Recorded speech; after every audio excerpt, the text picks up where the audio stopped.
talking, or not finished, but we're going to talk about Daniel today.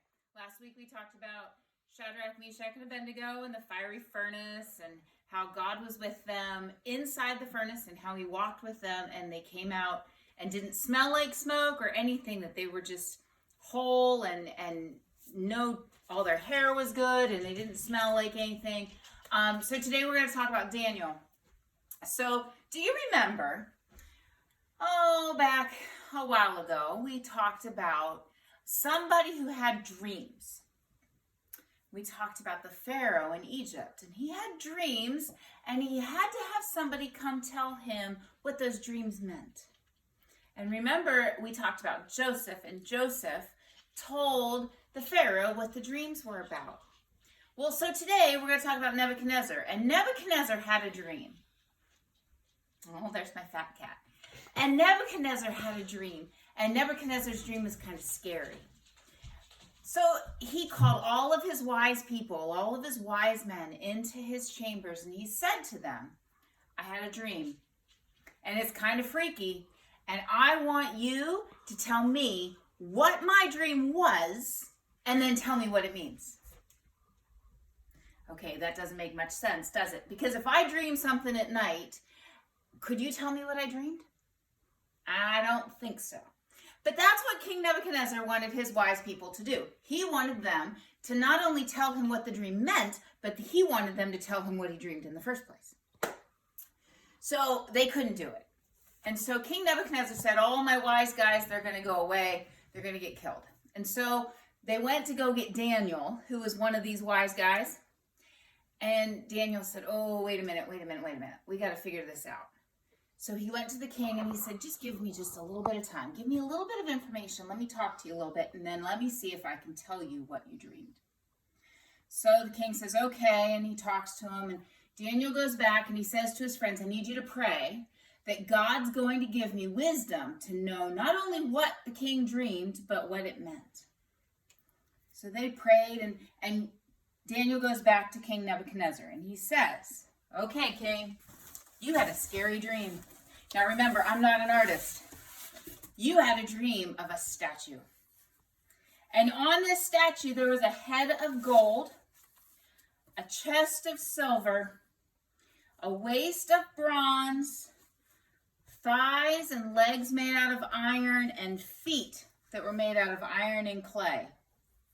Looks kind of freaky. And then you saw a big rock come in and destroy it all. And the king looks at Daniel and he says, yeah, that's what I dreamed. How did you know? And he says, well, just hold on, king. I'm going to tell you what it means. This, O king, are the empires, the kingdoms of this world. The gold head, this is you. This is your kingdom. It's great. It is far superior, O king, but it's not going to last forever.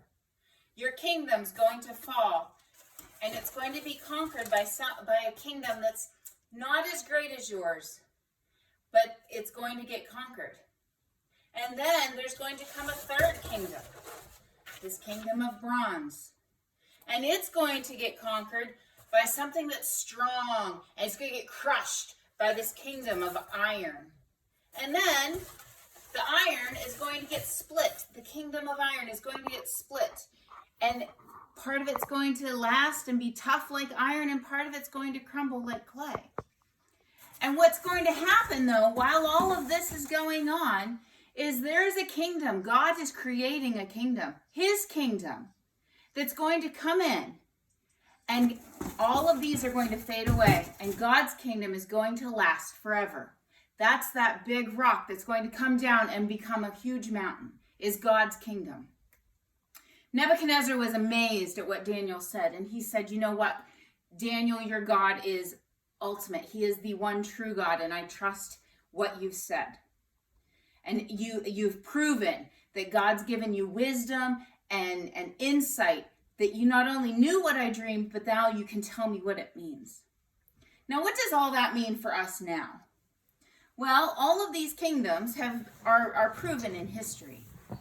All the kingdoms in the Bible, and you can go back and figure out which kingdom was all of those different metals. But the best part about it is that kingdom, God's kingdom, he's still building that kingdom in heaven. He's still building his kingdom here on earth. All of the Christians around the world. And we know that God's kingdom, when we die, we're going to go to heaven and we're going to live forever.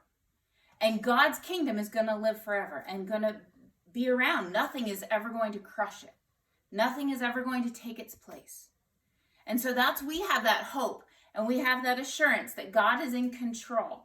And way back when Daniel was around and Daniel was telling Nebuchadnezzar all of this stuff, God would put those things in Daniel's mind and gave him that foresight and that knowledge that was going to happen.